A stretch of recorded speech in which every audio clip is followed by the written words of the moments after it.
क्या कहती हैं?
हम लौट के नैया सामरिया की रोए रोए है गई बावरिया।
याद में गई बाबरिया रे मोए बंसी सुना मोए बंसी सुनाओ मैं परेशानी की ग्वालनिया रे मोए बंसी सुनाओ मोए बंसी सुनाओ।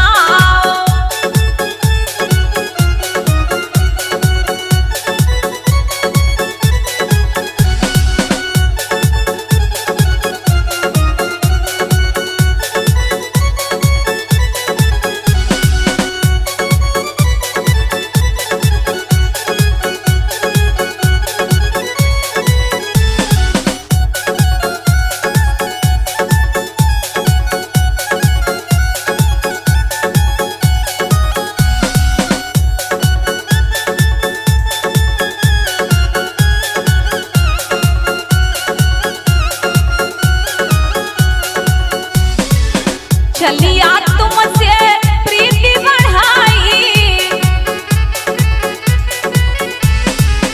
तुमको ने कदया नहीं आई।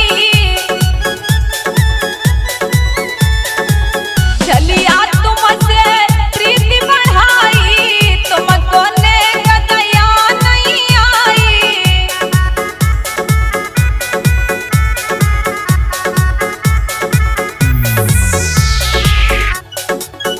गोपी बोली कन्हैया सुन ले मेरी तुमसे लड़ गई नाजरिया मोए बंसी सुना मोए बंसी सुनाओ मैं परेशानी की ग्वालनिया रे मोए बंसी सुनाओ मोए बंसी सुनाओ।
राधा कृष्ण के भजन शास्त्री लता यादव की आवाज में।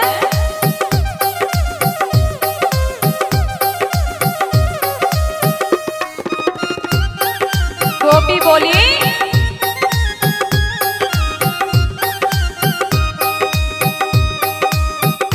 मैं तो घूमन गई बजरिया, मैं तो घूमन गई बजरिया, मेरी एक समझ न आए, मैं तो घूमन गई बजरिया।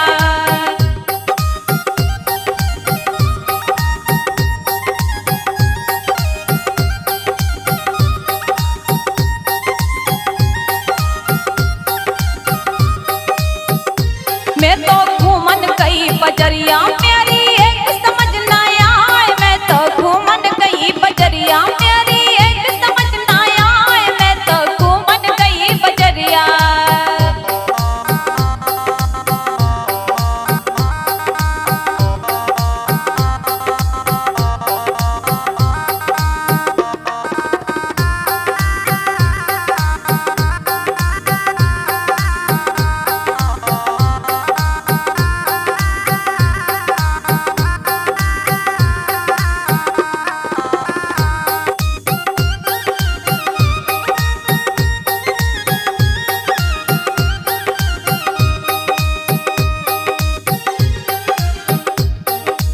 बोलिए मधुबन की हाय कुंज गलन में देखा जब से नंद लाला,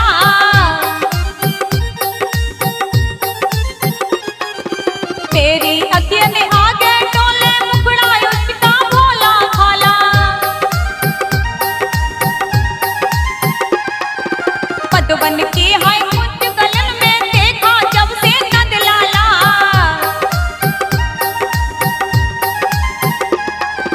तेरी अखियां ने आगे डोले मुखड़ा उसका भोला भाला।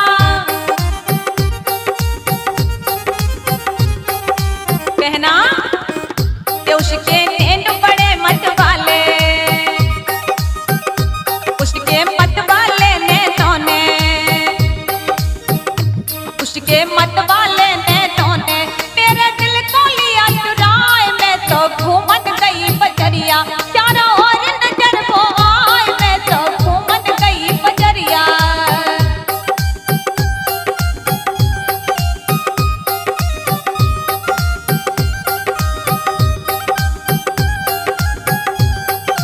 राधे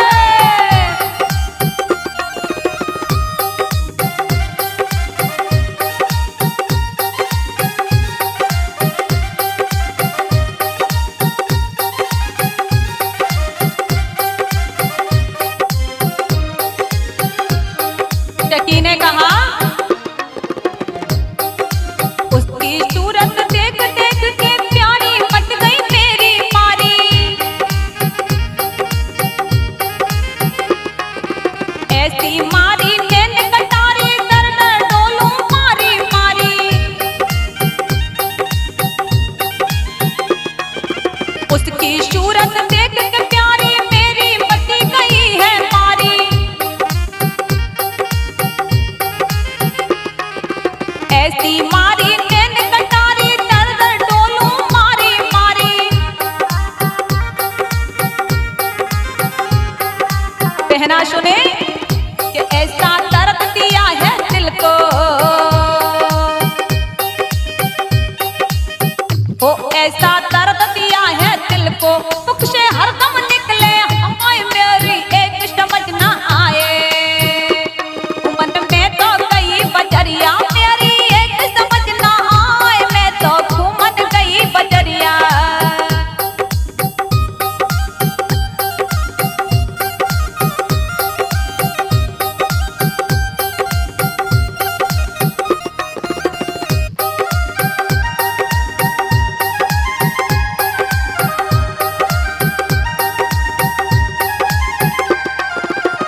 बजरिया मेरी एक समझ ना आए मैं तो घूमन गई बजरिया मेरी एक समझ ना आए मैं तो घूमन गई बजरिया मेरी एक समझ ना आए मैं तो घूमन गई बजरिया मेरी एक समझ ना आए मैं तो घूमन गई बजरिया।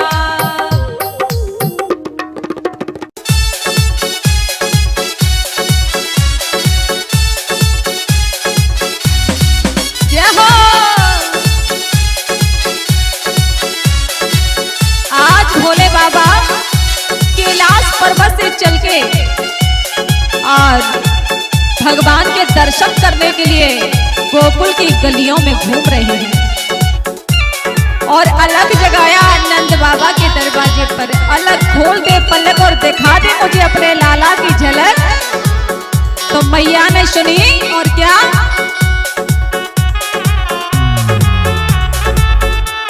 अलग सुनी माई आई द्वारे पे अलग सुनी माई आई द्वारे पे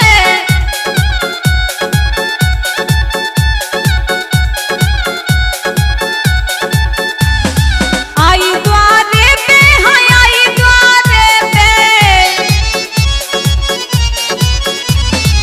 आई द्वारे पे हाँ आई द्वारे पे अलग सुनी अलग सुनी माई आई द्वारे पे अलग सुनी माई आई द्वारे पे।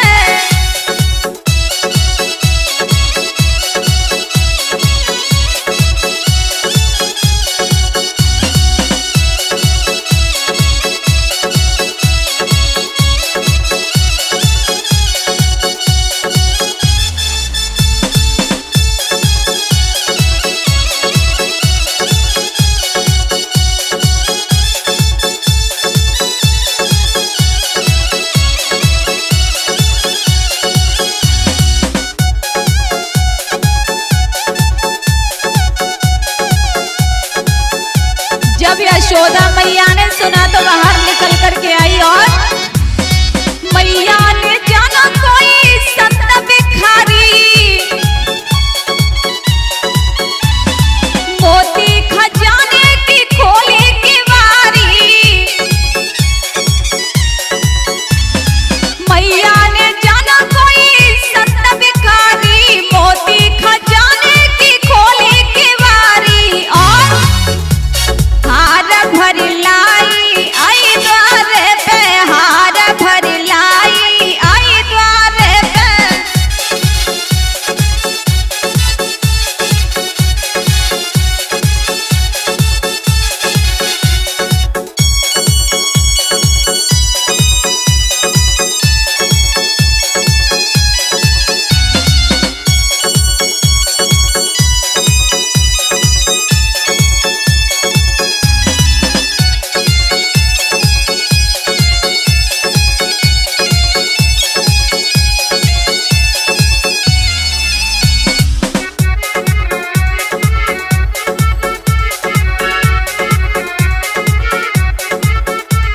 और यशोदा मैया जैसे ही देने लगी तो बाबा ने देखा और भोले बाबा को तो दर्शन की प्यास है और क्या कपड़ा और कंबल का जोड़ा कहावे 56 प्रकार के व्यंजन मंगावे कपड़ा और कंबल का जोड़ा कहावे 56 प्रकार के व्यंजन मंगावे और के पानी भरी लाई आई द्वार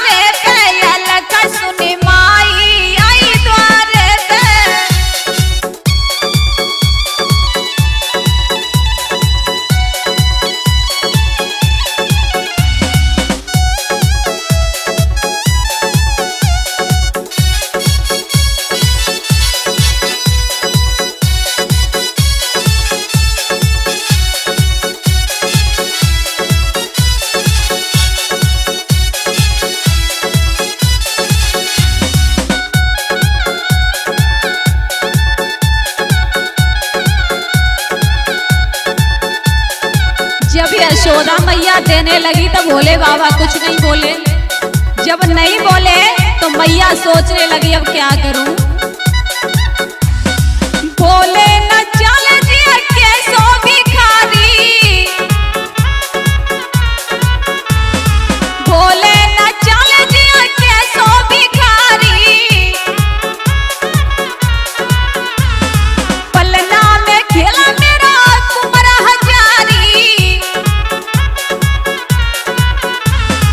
पलना में खेला मेरा कुंवर हजारी।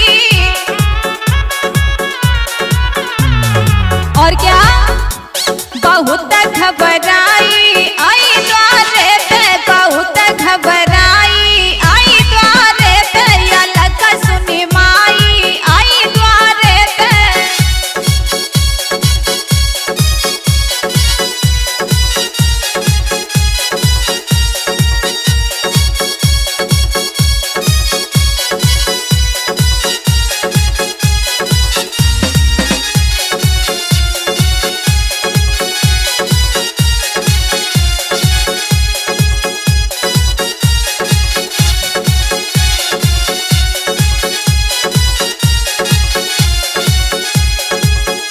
मैया ने कहा बाबा तुझे क्या चाहिए, जो भी चाहिए मांग ले। लेकिन भोले बाबा बोले मुझे कुछ नहीं चाहिए, तो मुझे अपने लाला को दर्शन करा दो। मैया बोली बाबा दर्शन तो नहीं कराऊंगी, क्यों? तुझे देख करके मेरा लाला डर जाएगा। भोले बाबा बोले बिगर दर्शन किए मैं यहाँ से नहीं जाऊंगा। और भोले बाबा वहीं बैठ गए।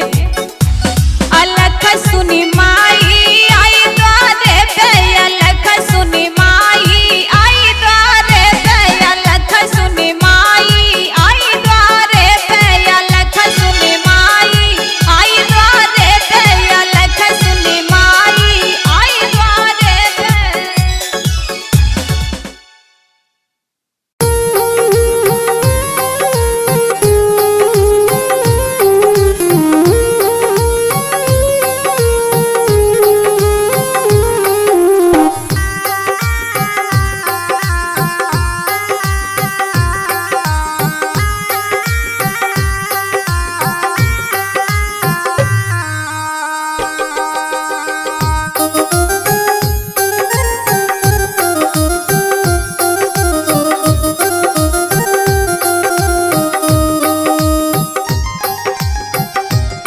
आपस में सखी बोली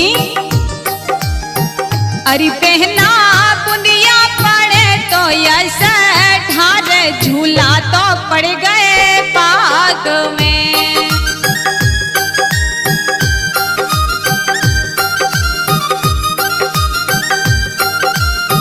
अरे पहना बुनिया पड़े तो ऐसे ढार झूला तो पड़ गए बाग में।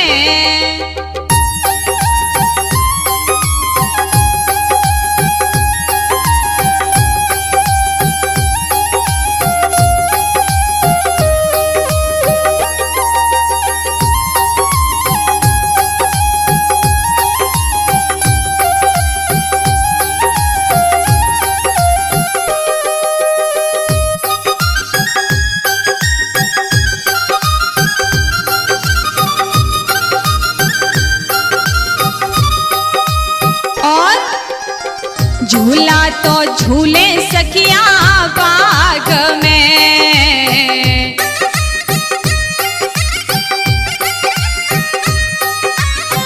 झूला तो झूले सखिया बाग में। मेरी बहना सावन की मस्त बाहर झूला तो पड़ गए बाग में। अरे बहना सावन की मस्त बाहर झूला तो पड़ गए बाग में। अरे बहना बुंदिया पड़े तो ऐसा ढार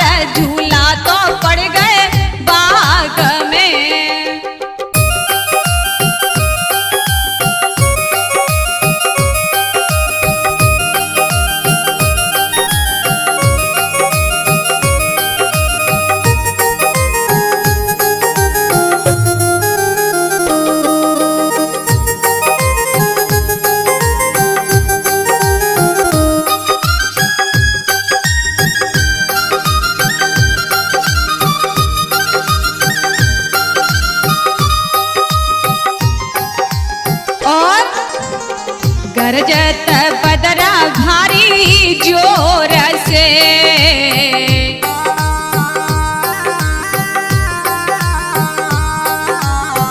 गरजत बदरा भारी जोर से।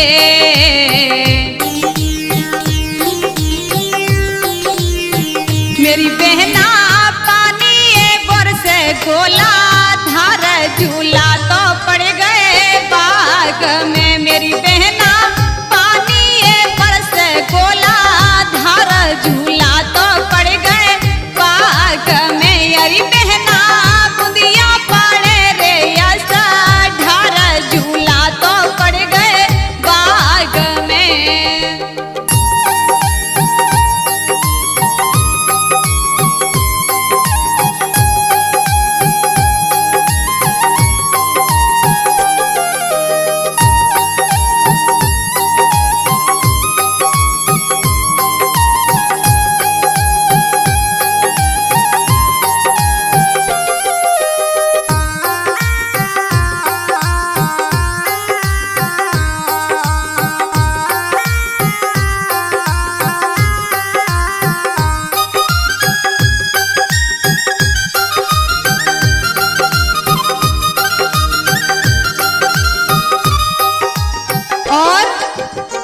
बोले तो कोयल पपिया बाग में,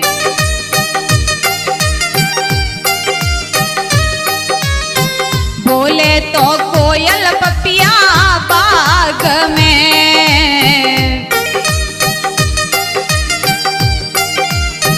मेरी बहना मोर मचावत हाय सोर झूला तो पड़ गए बाग में। मेरी बहना मोर मचावत देखो सोर झूला तो पड़ गए बाग में। अरे बहना बुंदिया पड़े रे ऐसा ढार झूला तो पड़ गए बाग में।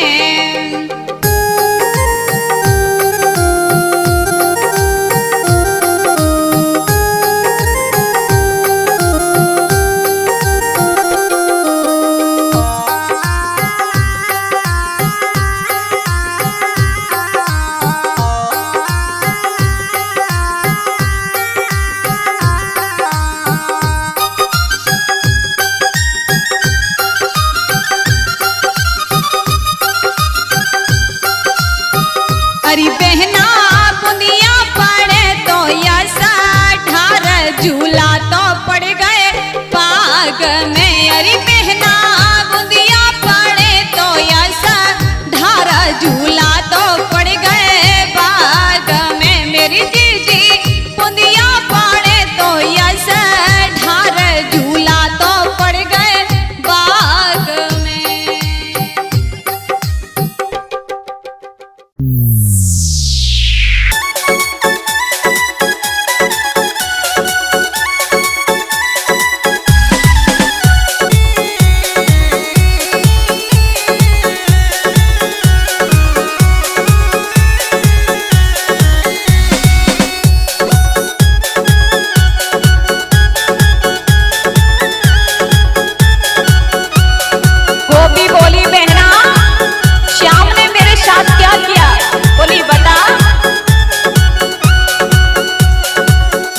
ऐसी पंक्ति मधुर बजाएगा मेरी बहना ये सो श्याम समरिया। मेरी मटकी फोड़ी गिराएगा मेरी बहना ये सो श्याम समरिया।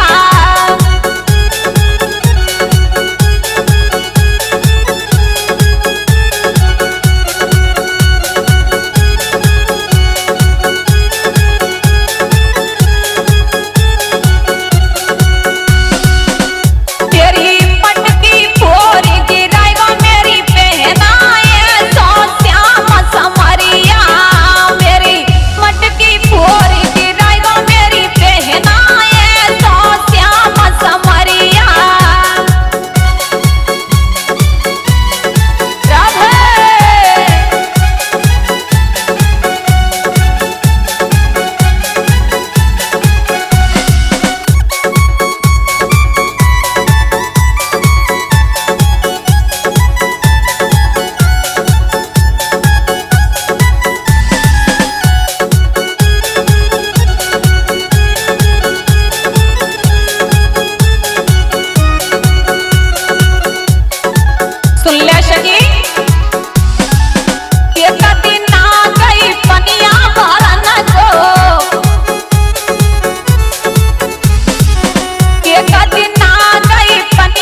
छलिया नहीं माने जिया जसुदा माँ को लाल रसिया नहीं माने।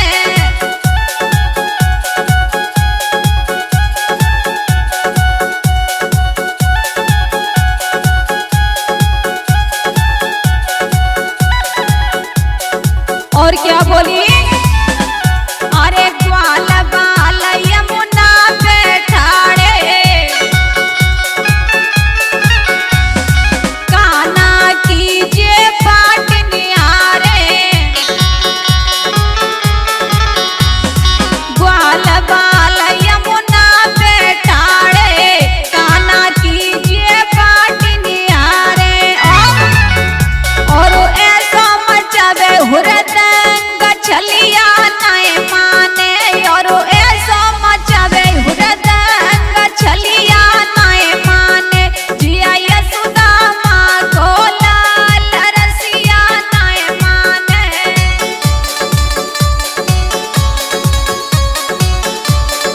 राधे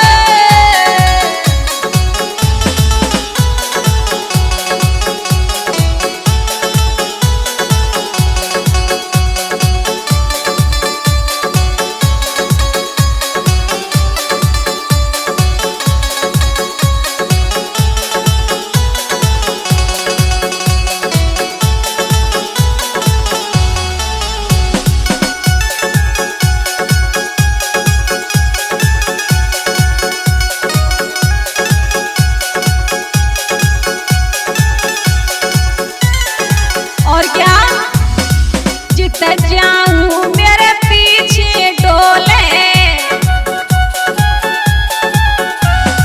मोसे भाभी कह के बोले। जित जाऊं मेरे पीछे डोले मोसे भाभी कह के बोले। और जाई बोलन को नाय ढंग छलिया नहीं माने। जाई बोलन को नाय ढंग छलिया नहीं माने जिया जसुदा माँ को लाल रसिया नहीं माने।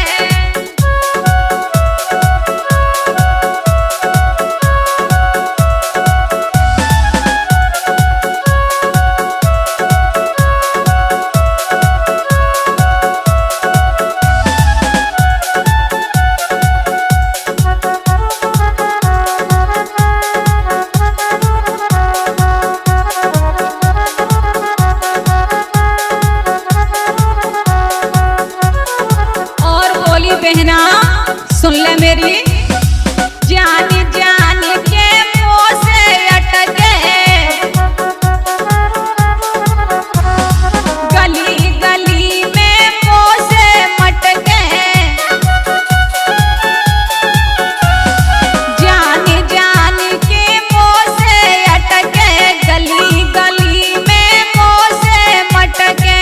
और जाने बहारी कर दई तंग छलिया नहीं माने। जाने बहारी कर दई तंग छलिया नहीं माने जिया जसुदा माँ को लाल रसिया नहीं माने।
गोपियां कहने लगी बहना देखो तो सही, पता नहीं चितचोर कहाँ चलो गए हो।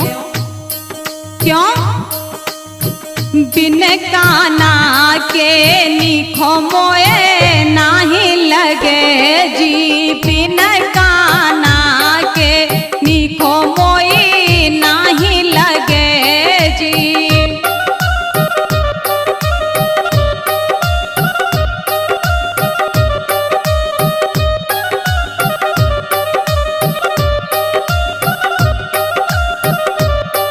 अरे बिन काना के निखो मोई नाही लगे जी, बिन छलिया के हो निखो मोई नाही लगे जी।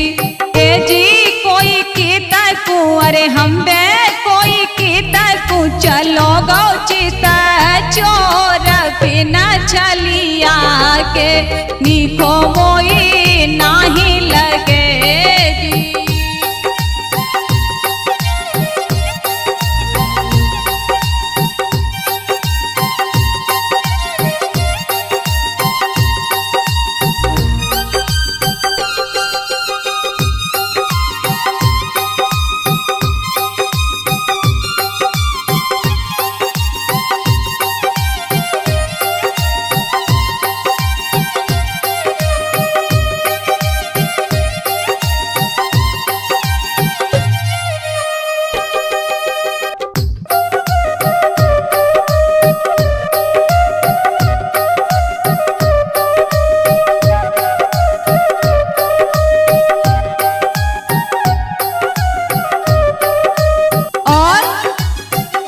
बोली गोपी बहना सुने।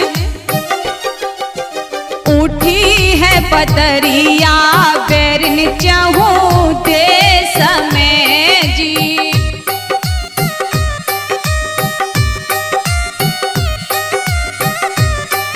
अरे उठी है बदरिया बेरन चाहूं देश में जी।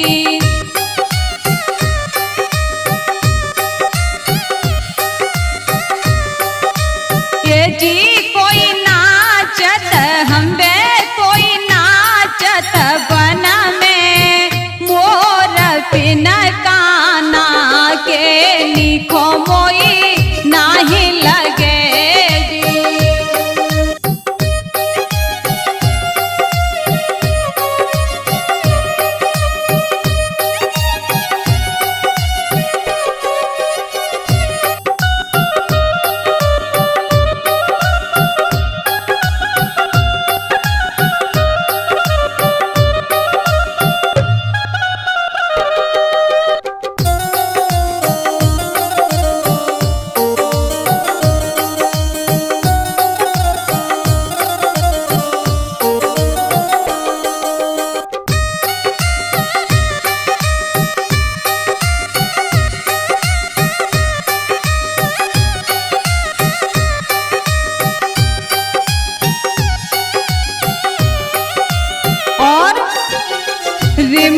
मेरे झुमो में हंसखी पड़ी रहो जी।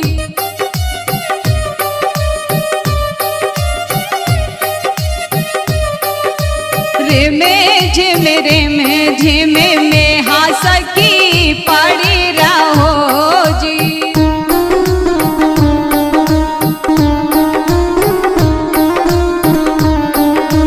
ये जी कोई बरसत हमें कोई बरसत पानी चाहूं और बिना काना के निखो मोई नहीं लगे जी।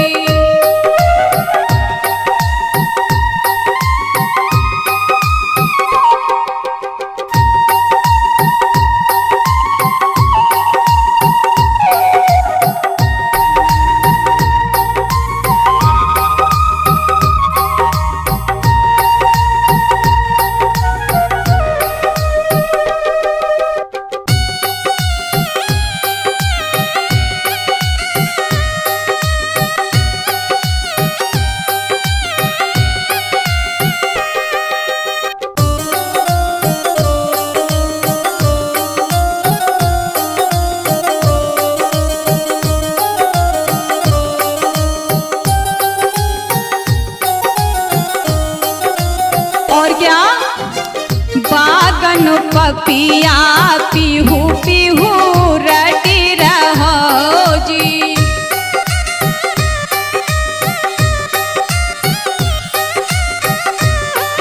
अरे बागन पपिया पीहू पीहू रटी रहो जी।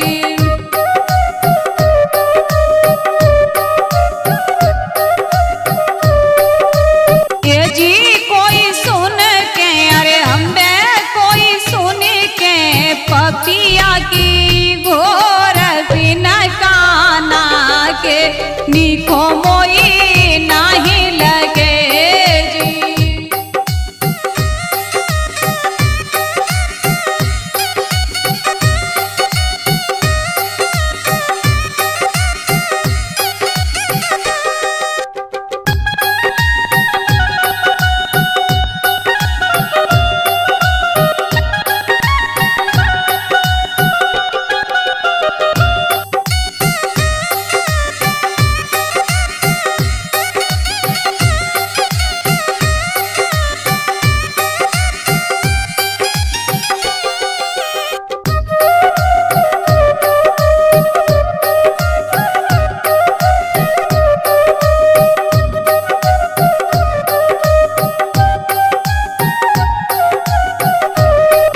अरे बिन काना के निको मोई नहीं लगे जी। अरे बिन चलिया के निको मोई नहीं लगे जी। ये जी कोई आयो नहीं हम पे कोई आयो नहीं है चित चोर बिन काना के निको मोई नहीं लगे जी। अरे बिन छलिया के निको मोई नहीं लगे जी।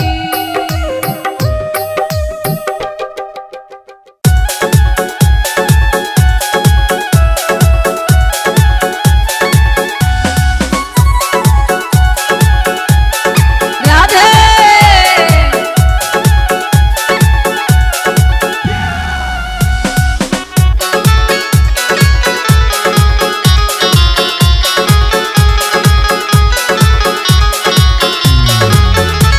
छबिला मेरा सामरारी पन घट पे मचली गयो री। अरे पन घट पे मचली गयो री।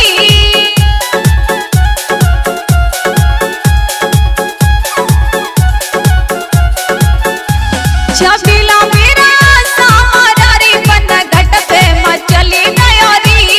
अरे पन घट पे मचली गयो री।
लताया सब मन में हर्षावे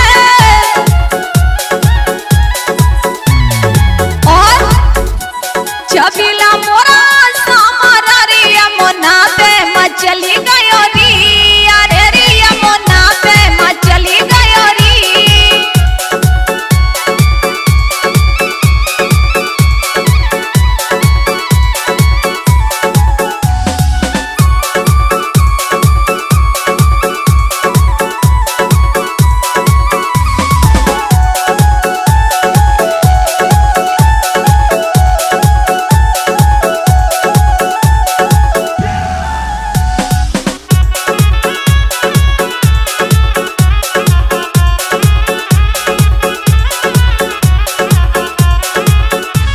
छबिला मोरा सामारा रे यमुना पे मचली गयो री अरे रे पन्ना घाट पे मचली गयो री छबिला मोरा सामारा रे पन्ना घाट पे मचली गयो री अरे रे पन्ना घाट पे मचली गयो री श्याम पन्ना घाट पे मचली गयो री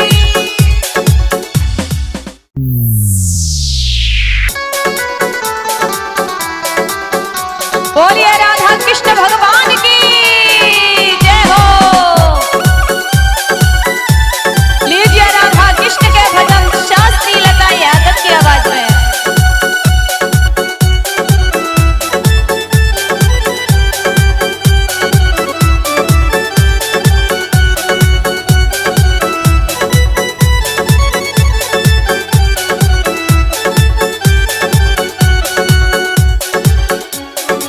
गोपी बोली कन्हैया मैं तो तेरी दीवानी हो या तू जाने या मैं जानो श्याम मैं तो तेरी दीवानी हो या तू जाने या मैं जानो